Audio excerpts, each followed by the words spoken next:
우리 말씀 보겠습니다. 고린도후서 4장 1절부터 15절까지의 말씀입니다.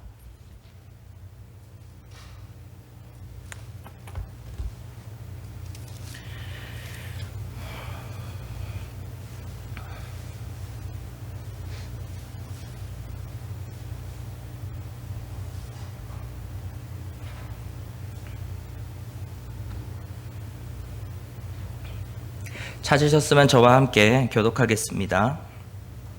그러므로 우리가 이 직분을 받아 긍휼하심을 입은 대로 낙심하지 아니하고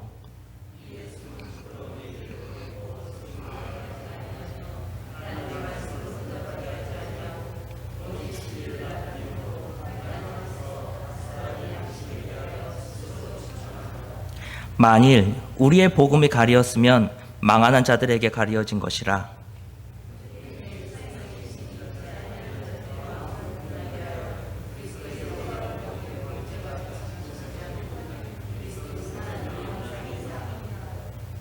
우리는 우리를 전파하는 것이 아니라 오직 그리스도 예수의 주 되신 것과 또 예수를 위하여 우리가 너희의 종된 것을 전파함이라.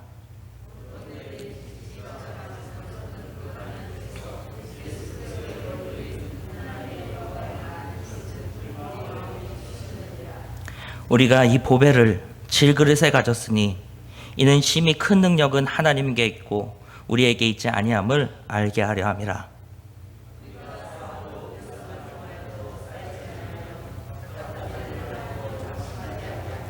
박해를 받아도 버림받지 아니하며 거꾸로 들임을 당하여도 망하지 아니하고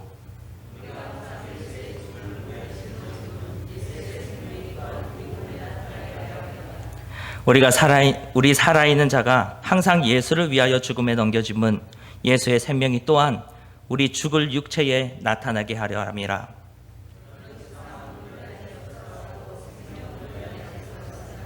기록된 바 내가 믿었으므로 말하였다 한 것 같이 우리가 같은 믿음의 마음을 가졌으니 우리도 믿었으므로 또한 말하노라.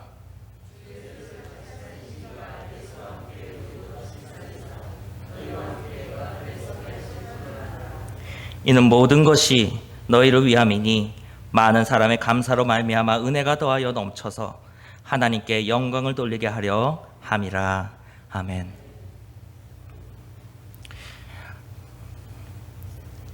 가끔 손을 내려다보곤 합니다. 이렇게 보는 거예요. 여기 오신 성도님들은 한번 지금 손을 한번 보셨으면 좋겠습니다. 뭐가 보이시나요? 손금, 생명선, 일자 이런 게 보이실 수도 있는데 그게 아니고 하려는 말은 이겁니다. 제가 손을 보면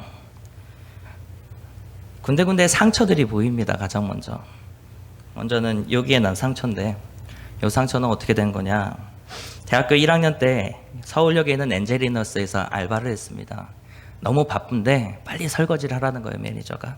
뒤에 들어가서 설거지를 하는데 설거지 안에 따뜻한 물이 받아져 있고 안에 그릇들이 많았습니다. 빨리 해야 된다니까 고무장갑 낄 수도 없이 그냥 손 넣고 휙 돌렸는데 이게 깨진 게 있었던 거죠. 엄청 패였어요, 덜렁덜렁하게. 키친타올로 감싸고 그 다음에 얼음으로 한번 더 싼 다음에 근처에 있는 거기 삼성병원이 가까우니까 거기 가가지고 응급실에서 꿰맸습니다. 꿰맸는데 보이니까 뼈가 보이더라고요. 그랬어요. 하나 더 있습니다. 이쪽에 보면 또 상처가 있는데 이 상처는 군대 생활을 생각나게 해요. 저기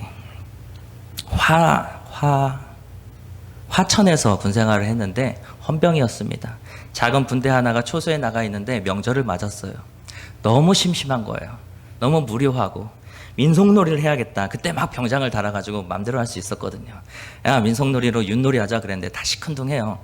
나 혼자 신나가지고 내가 만들어 볼게 그래가지고 산에 올라가가지고 도끼 들고 산에 올라가서 나무를 해와서 이렇게 만들려고 하다 보니까 동그랗잖아요. 반으로 쪼개야 되는 거잖아요. 탁 잡고 톡 치는데 나무를 치지 않고 이 손을 친 거예요. 그러니까 또 피가 엄청 났죠. 근데 이거는 병원에서 못했어요.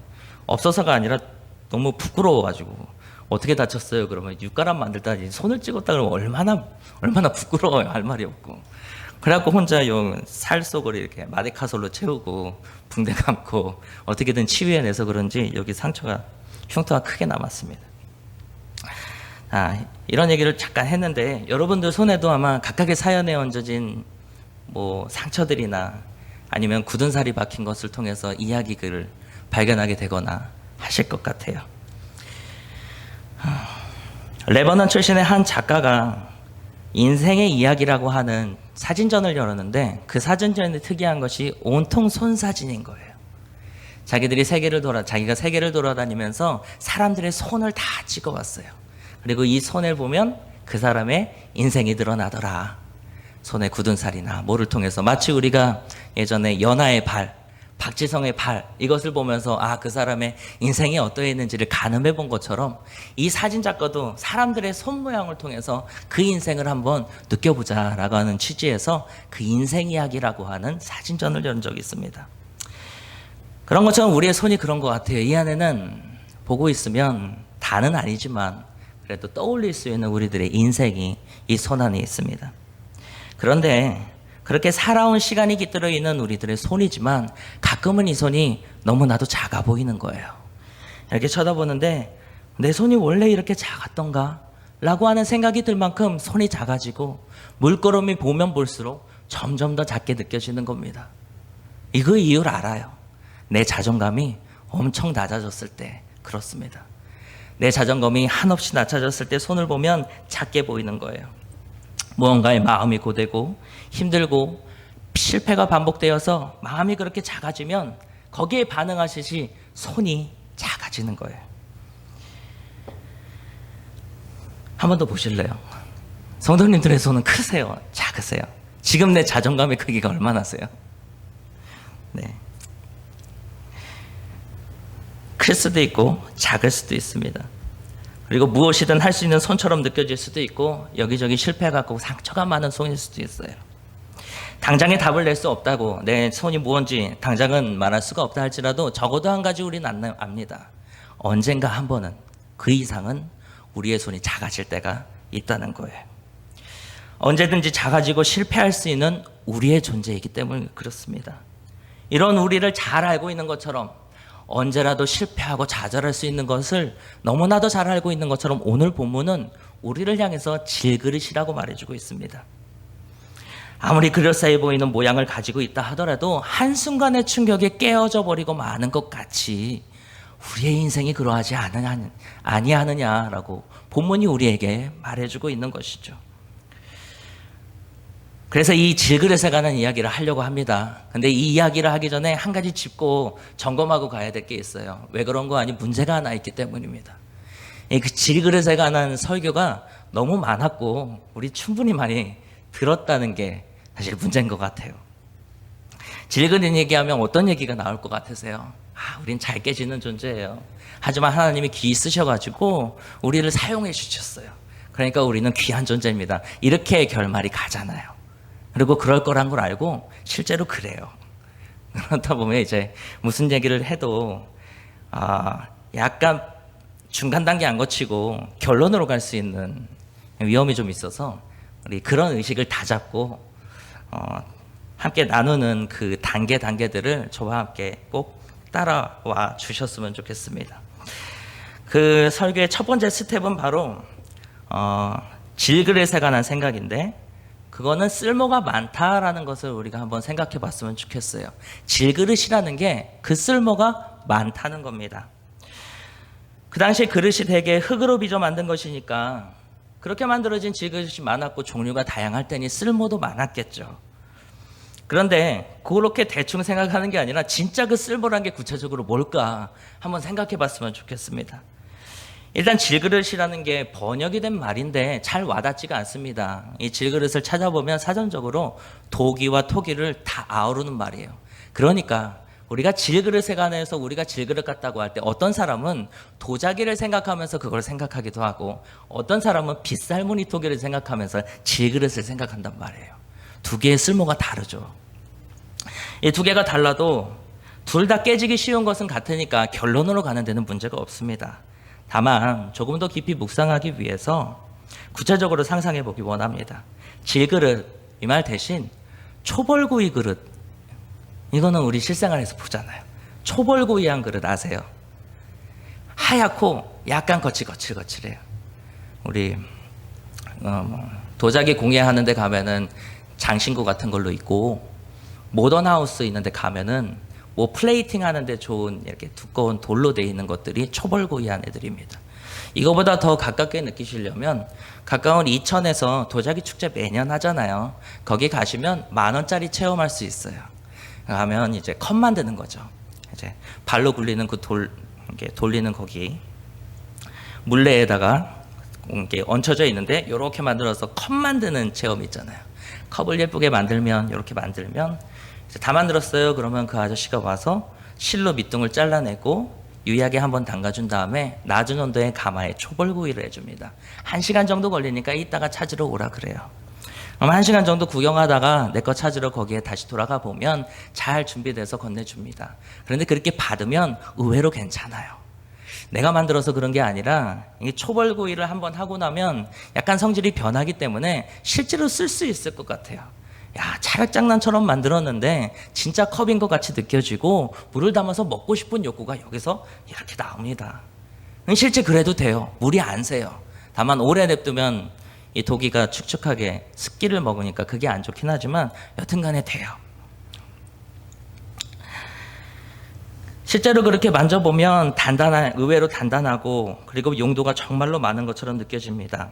관심을 가지고 조금 더 들여다보면 여러 군데에서 쓰이고 있어요. 책상 위에 펜 올려두는 그런 고급스러운 트레이로도 잘 만들어져서 팔리고 예쁜 장식물로 만들어지기도 하고 그 다음에 교보문고 이런 데 가면 그 있잖아요. 티라이트 등불을 이 초벌구이한 형태로 만들어서 예쁘게 팔기도 하죠. 예쁘죠? 이러한 다양한 쓸모들이 있는 질그릇을 한번 생각해 보세요. 왜냐하면 바울도 쓸모가 많은 사람이었기 때문입니다. 바울은 정말 질그릇에 비유해 보면 쓸모가 많은 그릇입니다. 그에게는 발휘할 수 있는 능력과 자질이 많았습니다. 그리고 그거는 그가 성장한 특별한 조건에서 기인한 거였죠. 유대인이면서도 다소라고 하는 헬라권 영향 아래에 있는 커다란 도시에서 자랐습니다. 헬라 문화 안에서 성장하면서 동시에 가말리엘이라고 하는 유명한 유대인 랍비에게서 성경을 배웠어요. 이 특수한 조건이 그로 말미암아 헬라적인 사고를, 현대적인 사고를 할 수 있게 해주고 동시에 유대주의적 전통성을 같이 함양할 수 있게 해줬습니다. 그리고 이것이 그에게 있어서 지혜가 되어서 발휘되었고 사람들이 그의 지혜를 인정해 줬어요. 그렇다 보니까 그 젊은 유대인들 중에서도 특별한 지위, 그러니까 그 당시에 유대인들이 그리스도인들을 핍박하고 있었으니까 이 핍박하는 일에 있어서 중역을 시킬 만큼 높은 지위에까지 올라가게 됩니다.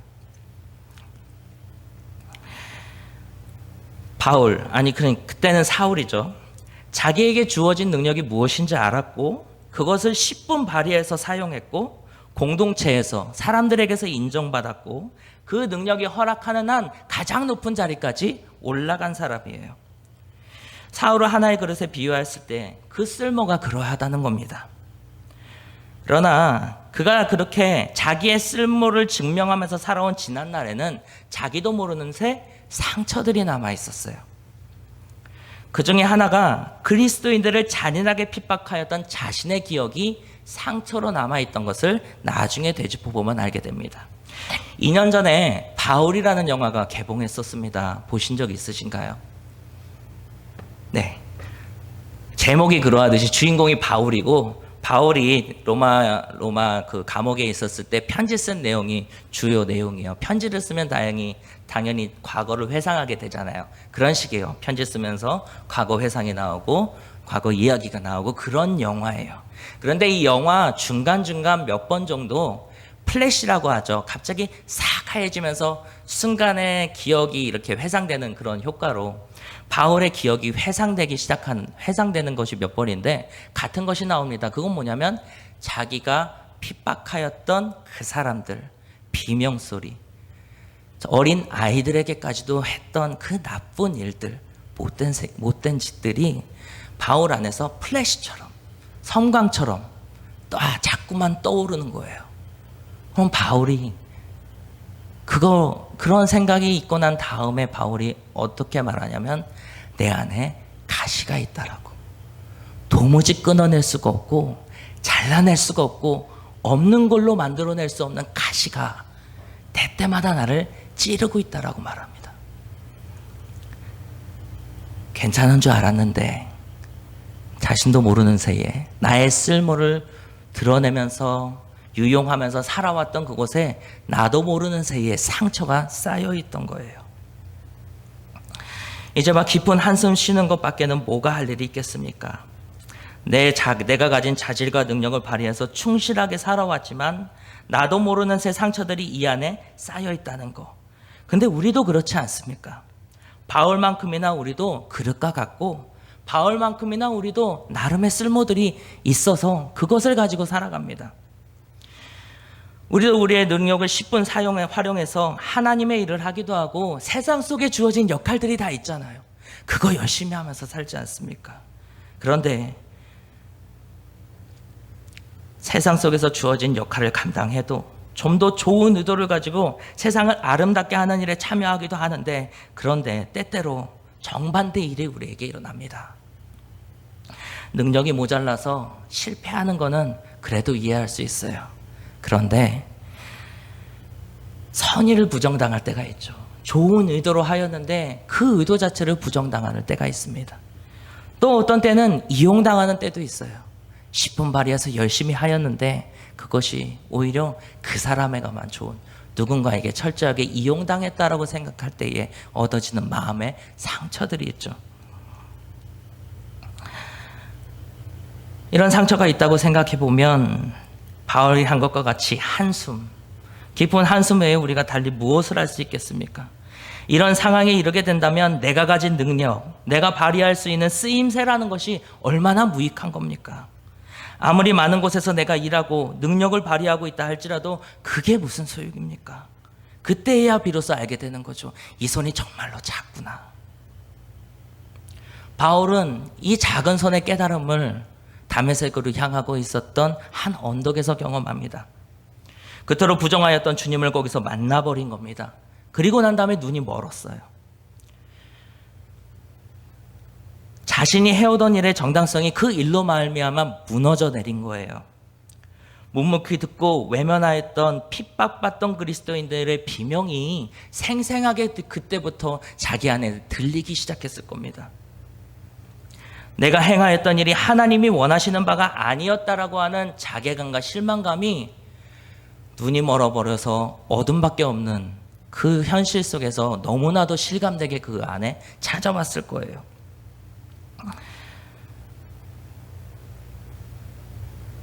실패와 좌절, 쓸모가 많았던 그의 그릇이 깨져버린 순간이었습니다. 그런데 그 무너진 바울을 향해서 그 무너진 바울을 보는 하나님의 시선은 그때부터 달랐어요. 무너진 그를 일으키려고 아나니아라고 하는 사람에게 찾아가셔서 너 큰 대로변에 있는 그를 찾아가라라고, 바울을 찾아가라고 이야기합니다. 그랬더니 아나니아가 뭐라 그러면 그는 우리를 괴롭히던 사람이 아닙니까? 우리를 잡아가두던 사람이 아닙니까? 왜 그 사람을 찾아가 그에게 그 일을 하려고 하십니까? 아나니아가 안타까운 마음에 하나님 앞에 그렇게 구하니까 하나님이 그에게 말하기를 이렇게 말씀하십니다. 가라. 이 사람은 내 이름을 전하기 위하여서 택한 나의 그릇이라. 그릇이었던 바울은 그 아나니아를 통해서 주님의 이야기를 듣기 시작합니다.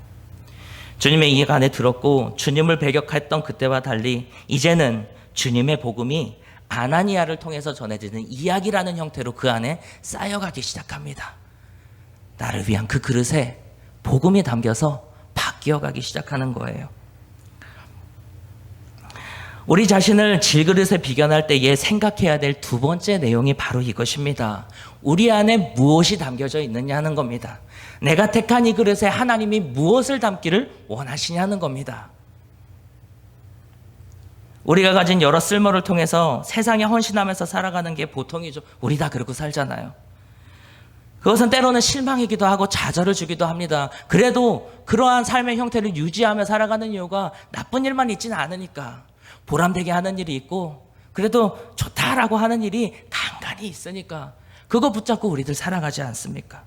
그러나 이거 외에도 우리들에게 이미 주어진 것이 있다는 겁니다.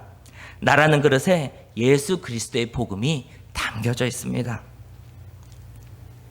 세상에 요구하는 많은 쓸모들을 채우려나 하루에도 이것과 저것을 다 다니다가 어느 때 시점에 가서는 대체 내가 뭐하고 사는 건지 모르겠는 그 순간을 맞이하였을 때에 오늘의 이 말씀이 질그릇과 같은 우리의 처지가 기억났으면 좋겠습니다. 바로 그 우리의 인식 위에서 우리 안에 무엇이 있는지, 아니 무엇이 이미 주어져 있는지를 다시 깨달으세요. 그 안에는 값진 보물이 들어 있습니다. 이 보물은 무엇이냐? 첫째, 그냥 복음이 아니에요. 첫째로는 복음입니다. 이 복음은 우리로 죄에서 살아시려고 십자가에서 달려 죽으신 예수 그리스도의 구원을 이야기합니다. 그리고 이 복음은 그 구원받은 자의 삶으로 바뀌는 것까지 우리들을 이끌어갑니다.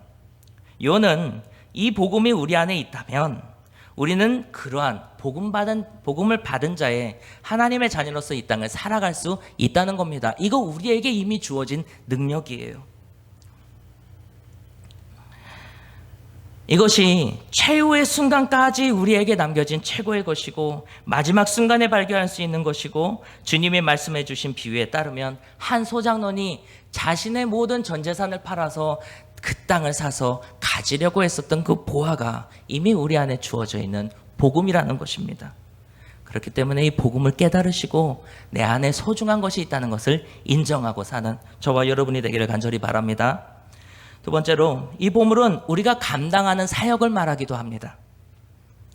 바울은 사도직에 도전을 받았습니다. 네가 왜 사도냐 하는 사람들의 비난을 한번 받은 거예요.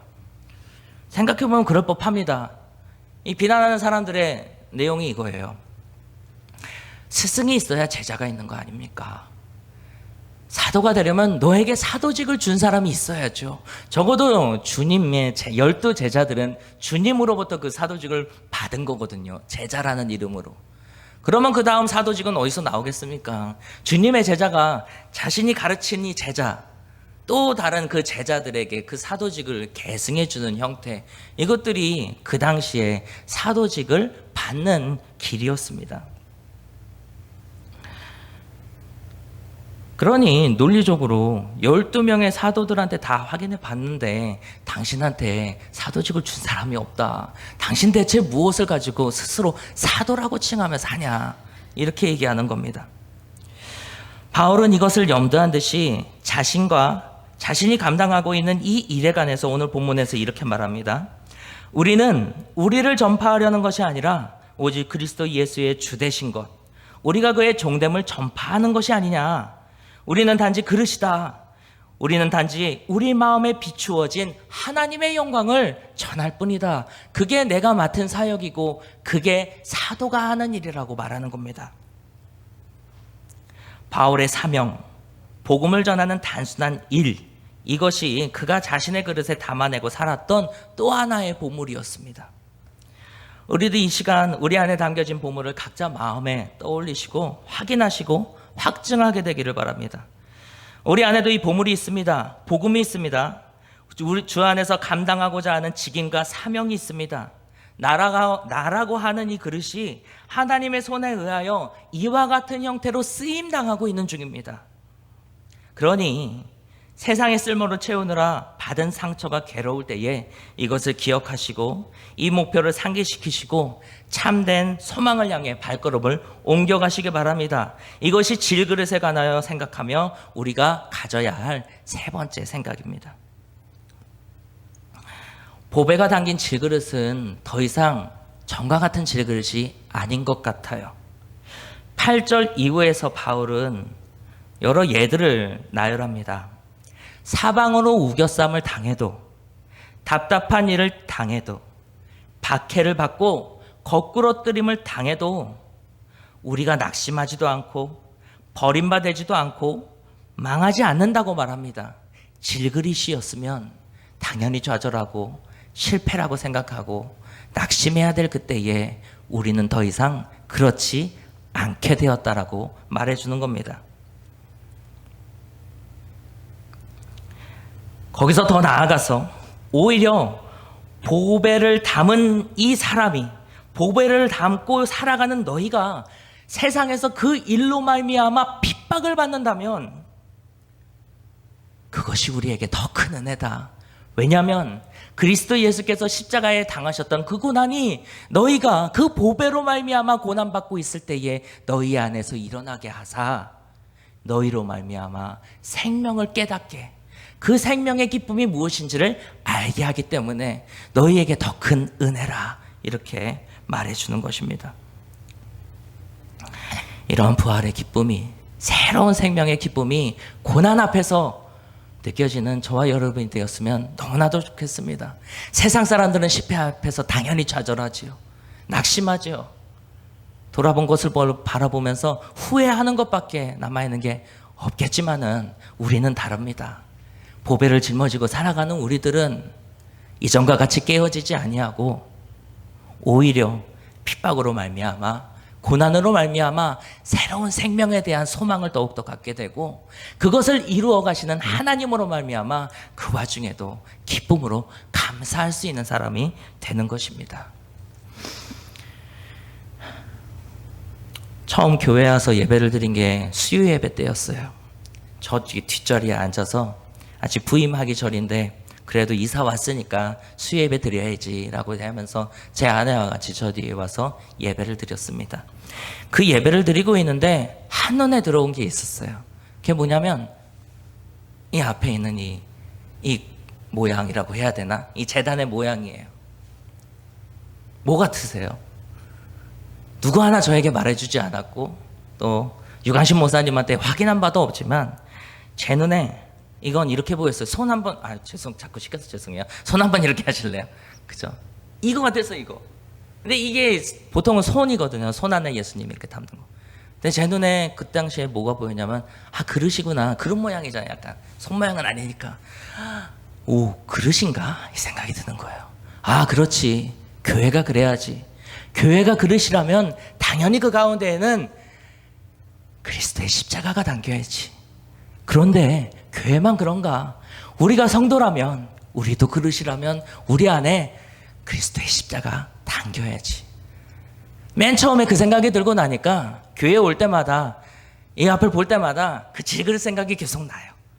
그래서 이번에 휴가 다 떠나느라 저에게 맡겨진 이 수요 예배 시간에 뭘 해야 될지 고민하지 않았어요. 이 이야기 해야겠구나. 그 생각을 주셨어요. 이 전면의 구조가 매번 우리 안에 이것들을 상기시켰으면 좋겠습니다. 그릇이구나. 내 안은 그릇이고 이 안에 십자가가 담겨야 되는구나. 그리스도의 복음이라고 생각하시면 그것이 담겨야 하고, 그리스도의 희생이라고 생각하시면 그것이 담겨야 하는구나. 이 앞을 볼 때마다 계속해서 떠올리게 되기를 간절히 바랍니다. 이와 같이 우리 안에는 예수 그리스도의 복음이 담겨 있습니다. 하나님은 사명을 통하여서 하나님이 우리를 사용하십니다. 이것을 잊지 마시고 매번 예배 오실 때마다 상기시키시면서 이 작은 손에 주님이 붙이신 보배를 담고 살아가는 저와 여러분이 되기를 간절히 축원합니다.